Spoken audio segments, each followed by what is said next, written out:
What is up, Monster Club? It's your boy, the Party Monster, back out with a brand new video. I actually just checked out The Circle, and I want to give you guys my thoughts and opinions on it. So, without getting into any spoilers, the plot of this movie is May, played by Emma Watson, gets the job of a lifetime working for like this big technical social media company called The Circle, which is co-founded by Tom Hanks' character. And again, not getting into spoilers, but something pretty traumatic happens to her mid-movie, and this becomes part of this whole experiment. And basically, this movie is like a whole play on ethics and social media and privacy issues, which I think is pretty interesting because you guys are watching this video on YouTube, so that tells me either you're into the whole social media aspect of life or you are a YouTuber as well. So definitely thought it was interesting to see a movie on this topic, and it definitely plays with morality. I mean, the cool thing about the, well, quote unquote, villain of the movie is the fact that he doesn't think he's wrong. He actually brings up good points throughout the movie of why this technology could be groundbreaking and helpful to society, and it kind of plays on your emotions. So that's one aspect of this movie that I really enjoy. As far as the cast of this movie, I think this movie was cast pretty well, actually. I mean, I really did enjoy seeing Emma Watson in the starring role. It's kind of weird seeing her as anything other than Hermione Granger, but that's a side note. Anyway, she did an amazing job. Like, I really felt for her with her whole family issues, and I definitely found her believable. It also has John Boyega from Star Wars fame, which kind of weird seeing him in this movie after you just saw him in that, and you got to kind of separate the two roles, but he did a great job. I mean, he's in the movie very little, but I don't know, probably working on the next Star Wars movie. Good for him. Can't wait to see it. And actually, I love Star Wars. And also has Tom Hanks, and I just gotta say that man is a national treasure. I mean, you can't hate this man. Even when he's the bad guy, you still like this dude. I mean, yeah, his views in this movie are kind of warped, but you actually kind of get where he's coming from. So definitely this movie is huge in morals and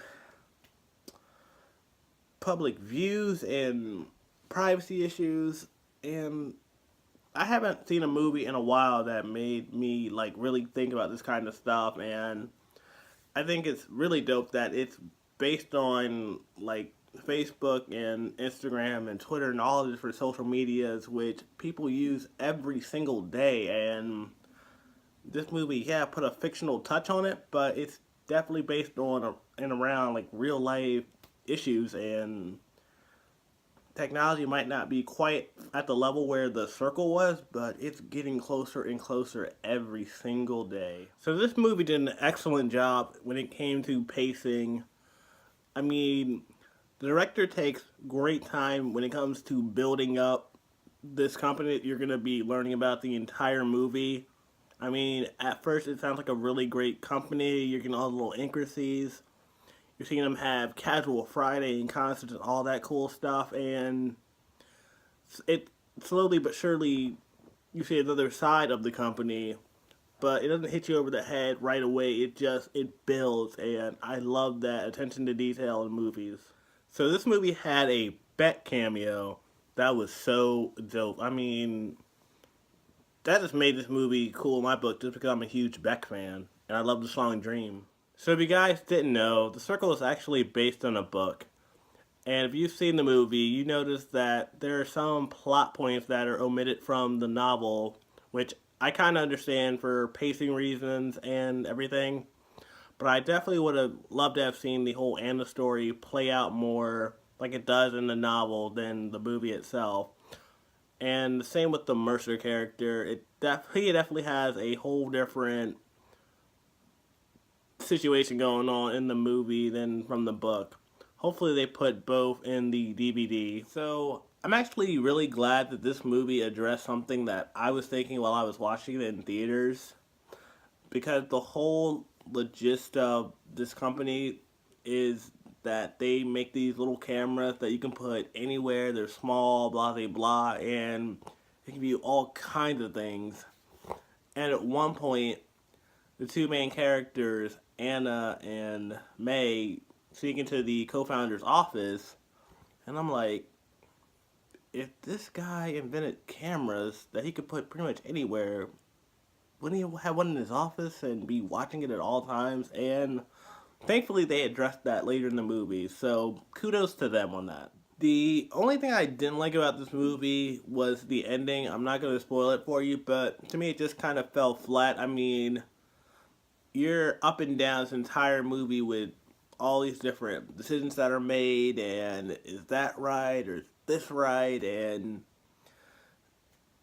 you're just going to do so much of a roller coaster ride, and the movie just kind of just ends. Like, yeah, you do kind of get closer between May and her friend Anna, but you kind of wanted more out of this movie, is what I'm trying to say. But overall, I think it was a pretty decent movie. So rating wise, I give it a 7 out of 10. Wasn't the best movie you're going to see all summer, but it's not the worst movie either. So I definitely think this warrants viewing, because it's definitely a great discussion movie. I mean, throw this movie in, you can have a discussion for probably hours. I probably could have did an hour-long video based on morality choices in this movie, but I'm not going to do all that.